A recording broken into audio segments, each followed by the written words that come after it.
Hello மக்களே, நான் உங்களின் நண்பன் ஹரிஷ் பேசுகிறேன். டிசம்பர் மாதம் 18ஆம் தேதி மார்கழி 2. இன்றைக்கி பார்க்க போகிறது ஏன் அந்த மழை பெஞ்சிக்கிட்டே இருக்கும் மக்களே. இந்த மழை எங்கள் வீட்டு பக்கத்துலலாம் நல்லா தெப்பக்குளம் மாதிரி தேம்பி கிடக்குது மக்களே. வேணால் இது உண்மையாக பிளாட்டு தான்.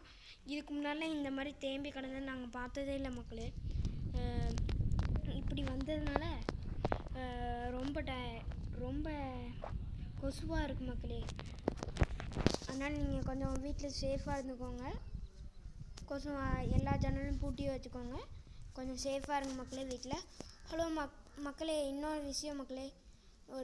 உங்கள் வீட்டில் இல்லை நம்ம சேனலில் லைக்கையும் சப்ஸ்கிரைப்பையும் ஒரே ஃபிங்கரால் டச் பண்ண முடியுதான்னு பாருங்கள் மக்களே. லைக் பண்ணிட்டீங்கன்னா அப்படியே வைங்க மக்களே. அப்படியே